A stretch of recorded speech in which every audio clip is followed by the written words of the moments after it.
கிறிஸ்துவிலே மிகவும் பிரியமானவர்களே, 11/6/2024 உங்களை சந்திப்பதில் மகிழ்ச்சி அடைகிறேன். வாருங்கள், ஒரு நிமிடம் நாம் ஜெபிப்போம். அன்பு தகப்பனே, இன்றைக்கு என்னுடைய பாதுகாப்புக்காய் ஜெபிக்கும்படி என் தேவனுடைய சமூகத்தில் வருகிறேன். என் தேவனுடைய நன்மையும் கிருபையும் விடுதலையும் ஆசீர்வாதம் இவருடைய வாழ்க்கையில் இருக்கும்படியாக ஜெபிக்கிறேன். புதிய திட்டங்கள், புதிய காரியங்கள் இவருடைய வாழ்க்கையில் இந்த நாளில் நீர் செயல்படுத்தி தரும்படி ஜெபிக்கிறேன். எல்லா பொல்லாப்பு நாசமோச வேலைக்கு விலக்கி வர நீங்கள் பாதுகாத்துக் கொள்ளுங்கள்.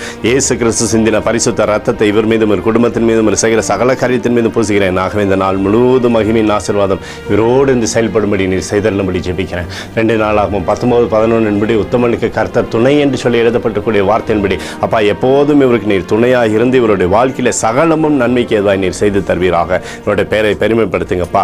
இயேசுவின் நாமத்திலே ஒப்புக்கொடு ஜெபிக்கிறேன் நல்ல பிதாவே, ஆமேன். பிரியமான ஜெப பங்காளரே, ஒரு நிமிடம் நம்ம இந்திய தேசத்திற்காகவும் ஜெபிப்போம். அன்பு தகப்பனே, 11/6/2024 தேசத்திற்காக ஜெபிக்கும்படியாக உம்முடைய சமூகத்தில் வருகிறேனப்பா. இந்திய தேசத்தில் தேவனுடைய நன்மையை நீர் தருவீராக, கிருபை தரும்படியாக ஜெபிக்கிறேனப்பா. எந்த விதமான தீமைகளும் அணுகாதபடி வேலி அடைப்பீராக, கொள்ளை நோய்கள் வராதபடி நீர் வேலி அடைப்பீராக, மழையினால் எந்த சேதங்களும் இல்லாதபடி ஆண்டவரே உம்முடைய கரம் தேசத்திலிருந்து அற்புதத்தை செய்யட்டும். எங்களுக்காக அடித்து நொறுக்கப்பட்டக்கூடிய இயேசு கிறிஸ்துவும் அவர் சிந்தனை வெளியேறப்பட்ட ரத்தத்தை வைத்து ஒப்பு கொடுக்கிறோம்.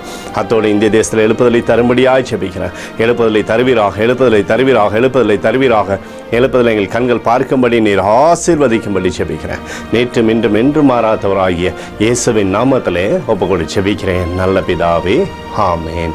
பிரியமான ஜெப பங்காளரே, ஆண்டவர் நம்மளுடைய ஜெபத்தை கேட்டிருக்கிறார். இந்த நாள் முழுவதும் கர்த்தராக இயேசு கிறிஸ்துக்குள் நீங்கள் வளரும்படி உங்களை வாழ்த்தி ஆசீர்வதிக்கிறேன்.